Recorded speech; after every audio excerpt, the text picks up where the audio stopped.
To all of you who have been praying for us as an eldership team over the last while, thank you so much. As many of you would know, last night was another key elders meeting in which we have been and are wrestling through the future of NewGen and her next steps. And I'm so pleased to come and say that last night was another big step forward into NewGen's next steps. And so I'd say we're about 80 to 90% there. And so I'm incredibly excited about that. And there are a couple of details that we need to thrash out and work out. But with that being said, I am incredibly confident, and I would like to tentatively tee up our next Together Sunday on the 10th of July as a moment, as a big announcement moment around the next steps for NewGen and the heart, the principles, and the practicalities of what that looks like. And so that is incredibly exciting. And so thank you for your prayers.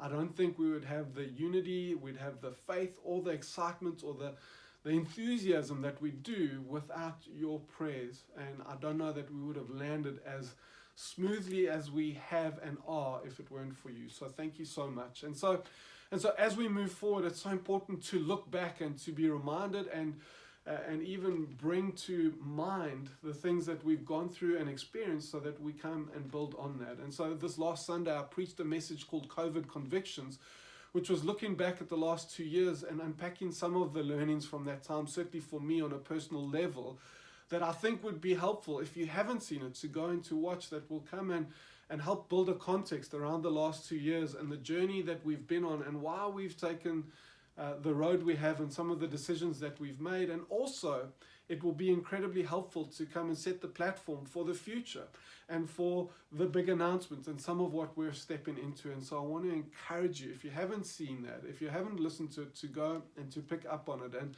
just as a ways of a reminder, I shared 5 truth bombs, which were in essence truths that may be common and nothing new to you, but as you process them, there are convictions that may come, and there were certainly convictions that came to me over this time that were incredibly jarring and that turned that truth into a truth bomb. And so just as a ways of a reminder, here are those truth bombs and convictions from this last Sunday. And so truth bomb number 1 is the church is all about Jesus. And the conviction is that we've believed the lie that the church is about us at the cost of the Christ and the gospel. Truth bomb number 2 is that the church is God's house. And unfortunately, I think we've made it about ourselves, where we've allowed the model of the church to determine the mission of the church rather than the mission determine the model. Out of our comfort, we come and say the model must do this rather than the model must do what the mission requires of it. Truth bomb number 3, the church is not a building. No, obviously we know this, we've said this, but I wonder if we haven't prioritized large impersonal meetings at the cost of authentic community. Truth bomb number 4, the church is a living organism, and so it's more of a living organism than a growing organization. And I wonder if we haven't adopted a productive and efficient leadership model at the cost of being adaptive and fluid. And truth bomb number 5, the church exists for the benefit of its non-members. And so one aspect of the church, a big aspect of the church, is making God known. And I think we may have, over the last few years, prioritized the discipleship of the church at the cost of the mission to the unchurched. And so these are some of the learnings that I feel like I've come across, and we would do well to take stock of our learnings in our COVID season and build on them going forward, rather than to tick them off and say, been there, done that, to use them as stepping stones into the future, into the journey that God has us on. And so with this in mind, we've got a series lined up for the next couple of weeks called Aide Memoire. It's a French word which means aid to memory.